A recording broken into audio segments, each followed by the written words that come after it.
जिन्हें पुरुष बनाए डंगरा तो पुरुषा तो मिनिस्टर कीते ने। तेरा भीम राव बिन सरना नहीं, चाहे जिथे मर्जी नट भज कर लै, काम तेनू करना पैना है, भावें कल कर ला भावें अज कर ला। तो वो बहुत बड़ा मैसेज जब बाबा साहब ने सुना तो बाबा साहब ने बोला कि एक बार फिर उस जो गुरदास राम आलम जी हैं उनको फिर एक दोबारा उसको बोलने के लिए अक्टूबर 1951 को शहर पटियाला में गए। तो वहाँ पे उनकी जो भाषण चल रहा था उसमें से एक शरारती अंसर ने चलते चलते लाइट बंद कर दी। जो उनके उपासक थे वो एकदम सारे एक उनके बाबा साहब के मतलब आले दुआले इकट्ठे हो गए भाई कहीं कोई गलत शरारत ना कर दे।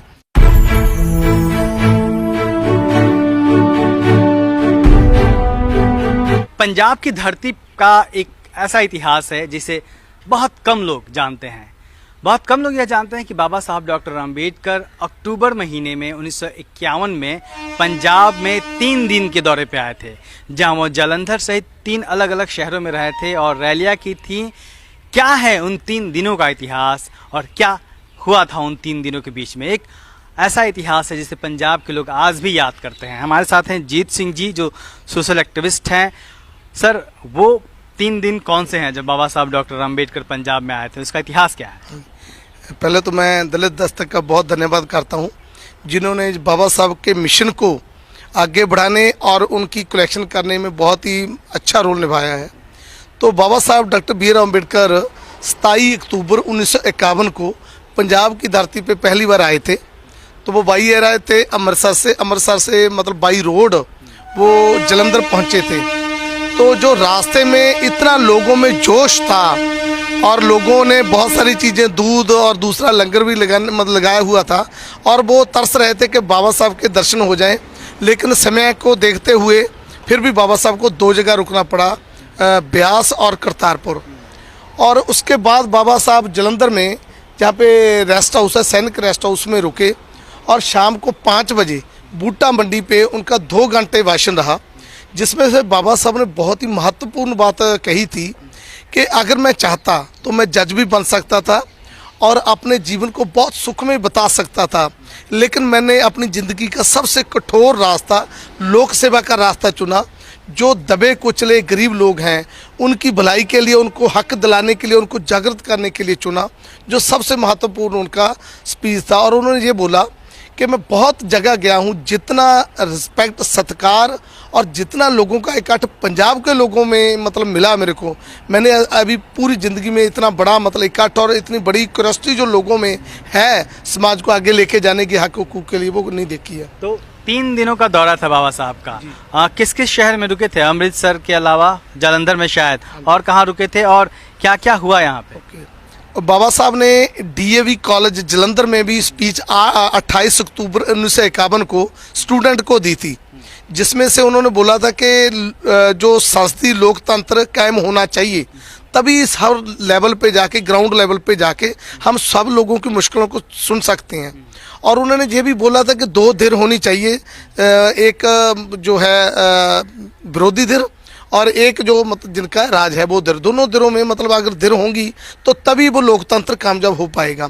तो उन्होंने 28 अक्टूबर को बहुत जो इंटरेस्टिंग बात है, तो लुधियाना में संत ब्रह्मदास जी के डेरे माई चंदो के डेरे में वहाँ पे गए थे। तो वहाँ पे संत ब्रह्मदास जी से उन्होंने पूछा कि हे नाथ, आप मतलब क्या चाहते हो? उन्होंने बोला था कि बाबा साहब, जब पंजाब के जो गरीब लोग हैं वो इतनी गुलामी की ज़िंदगी जी रहे हैं, मैं चाहता हूँ कि उनके हाथ से जो खुरपा और जो घास है वो ख़त्म कर दो, गुलामी उनकी ख़त्म कर दो और हम लोग आपके साथ मतलब रहेंगे। जहाँ आप हमें हुक्म करोगे तो हम वहीं पे आपका साथ देंगे। जिस भी मूवमेंट में रहोगे तो संत ब्रह्मदास और इनके उपासक सबसे आगे रहेंगे बाबा साहब के मिशन के लिए। और उसके बाद 28 अक्टूबर के बाद बाबा साहब 29 अक्टूबर 1951 को शहर पटियाला में गए। तो वहाँ पे उनकी जो भाषण चल रहा था उसमें से एक शरारती अंसर ने चलते चलते लाइट बंद कर दी। जो उनके उपासक थे वो एकदम सारे एक उनके बाबा साहब के मतलब आले दुआले इकट्ठे हो गए भाई कहीं कोई गलत शरारत ना कर दे। तो तभी बाबा साहब ने बोला था कि देखो यहाँ पे जो ये लोग जो मेरे साथ किया गया है, अब ये एक क्रांति का साइन है कि जब विरोध होता है तभी क्रांति जो मतलब क्रांति करने वाला है साथी आगे जाता है। तो वहाँ पे भी उनका 2 घंटे का भाषण था। ये भी एक बहुत ऐतिहासिक मतलब जो उन्होंने स्पीच वहाँ पे दी थी कि आने वाला समा वो है कि अगर हम एकजुट होकर इकट्ठे होकर अपनी राष्ट्रता के लिए प्रयास करेंगे तभी हम जो है आगे अपने हक हुकूक ले पाएंगे। मैं समझता हूँ कि ये बहुत बड़ी क्रांति का विगल था पंजाब के लोगों के लिए, जिसमें से सबसे मेन रोल जो था वो सेठ किशन दास का था। और पटियाला में लुधियाना में उन्होंने ये भी बोला कि शेड्यूल्ड कास्ट फेडरेशन थी जिनके अगुवाई में जो इलेक्शन होनी थी, और उस इलेक्शन में उन्होंने बाबा साहब ने वो दिया मतलब कहा था कि शेड्यूल्ड कास्ट फेडरेशन के लोगों को जिताओ ताकि हम आने वाले समय में अपने लोगों के हक हकूक के लिए मतलब आगे बढ़ सकें। सेठ किशन दास की बात कही आपने, उनका क्या रोल था इस पूरे कार्यक्रम के दौरान? हाँ जी, सेठ किशन दास जी जो शेड्यूल्ड कास्ट फेडरेशन के प्रेसिडेंट थे, तो उन्होंने पंजाब में कई उनके साथी तो जिनके नाम मैं बताना चाहूँगा, भागमल पागल और अपने केसी करतार चंद सुलेख, चरणदास नितड़क, मंडासी जी और बहुत लोग थे जुझारू जो उनकी टीम में थे। गुरदास राम आलम, जिन्होंने गुरदास राम आलम के बारे में अक्सर सुना होगा, उसने एक कविता गाई थी जब बाबा साहब स्पीच कर रहे थे 27 अक्टूबर 1951 को शाम को 5 बजे। तो बहुत इंपॉर्टेंट मतलब वो कविता थी, कहो तो मैं उसकी 2 लाइनें जरूर सुनाऊं। तो ये है पंजाबी में।